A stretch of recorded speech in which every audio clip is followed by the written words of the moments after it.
Hello, guys. Back at it again with the movie reviews with The Boy with the Green Hair, The Trap by Lon Chaney, Millennium Mambo by Hao Xiao Shen, and The Iron Prefect, the newest title released by Radiance Films. So kick back, relax, enjoy the popcorn reviews or whatever that I made, and I appreciate it. Like, subscribe, whatever you want to do. I appreciate it. The Boy with Green Hair concerns a boy's, of course, his journey and development after the discovery that he is a war orphan. During this time of confusion, his hair magically turns green one afternoon and is seen as a pariah to the town. The pacifist nature of the film doesn't have a forced tone like other reviewers have touched on, at least for me. Although the title of the film would make you presuppose a quirky and carefree endeavor, the tone of the film is rather bleak, with a couple of scenes that were very emotional and worked well in the symbolic metaphor the film carefully constructed. This film was an ambitious concept directed by Joseph Losey, whose career would be damaged by the HUOC hearings, but would later go on to win the prestigious Palme d'Or for The Go-Betweens. So it is a film by a guy who was a big believer in pacifism as far as World War II, which had just ended 3 years prior to this film. It had basically gotten across that this film does affect innocent lives. I don't think that the film, of course, would work without the nuanced and focused performance of the young Dean Stockwell, who reportedly was enraptured by the concept the film was getting across, and of course it bleeds out into the screen. I recommend the film if you guys haven't saw it. Next we have The Trap, a Lon Chaney film from 1922. A sweet but ineffectual and trapper named Gaspard has lost everything to an up-and-coming capitalist named Benson. Then, he takes revenge on Benson, and Gaspard is caught between his sweet nature and the darkness that threatens to corrupt his soul. The Trap, all in all, is another of Chaney's simple but effective melodramas, which either ends up with his character seeking clarity or getting killed in the end.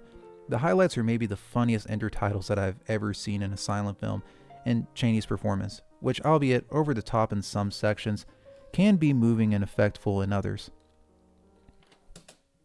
The Trap is considered a low point in Chaney's career, as contemporary critics dismiss the film as a melodramatic farce, which seems to be a regression from Chaney, as he came off of The Penalty, a classic crime film just 2 years prior.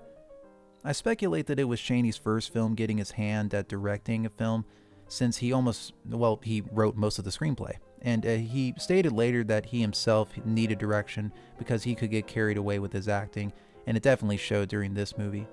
So, all in all, The Trap itself is a very, I would say, a film of its time, a very moralist direction sort of film, might is right. But it's not a high point for Chaney, who would star in way better films afterwards. But the highlights of this movie, of course, what was previously stated, and also the beautiful Colorado mountains that is shown here where Chaney lived. So, all in all, just a decent movie, but not one to go home about.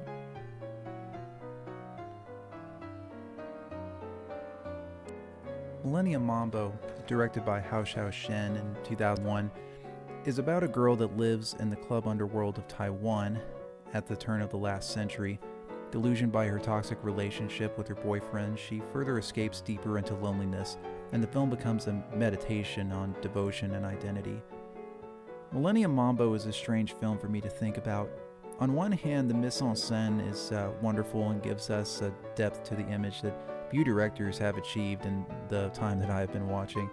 The sound and music give the image such an ambience and just a meditating quality to it that's very, very beautiful. But I cannot ignore the fact that the narrative is underdeveloped because of the emotional core of the girl in this film. Now, one can argue that this is inherent to the film's identity, that it is simply a confused girl living with all of the chaos and the people that are vessels that are a part of her disillusion and attachment.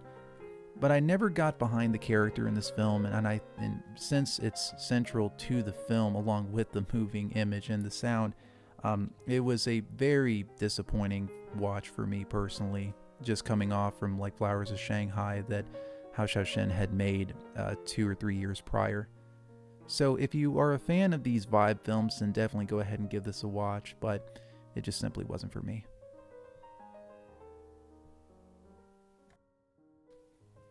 The Iron Prefect, the latest film from Radiance, gives us a look into the period of mafia extraction from Italy in the 1920s. Cesare Mori has been given carte blanche by Mussolini and is ready to wage all-out war against the mob. The Iron Prefect is a biographical film as well as a study of fascistic rule. Giuliano Gemma is great as the icy, intense prefect as well as Claudia Cardinale as the peasant mother. And what we see in the film is a violent cycle of systematic regimes that not only puts a stranglehold on the people of Italy, but then these systems are inherently flawed from serving any real justice or moral standing.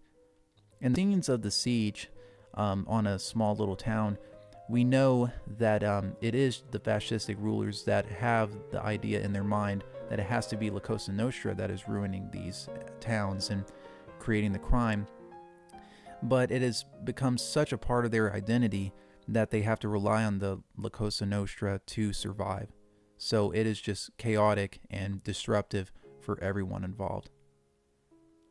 So it's a pessimistic film, but it's one worth watching with great appreciation, as Morricone's music is also great as well. This is Films and Beyond. Thank you for watching.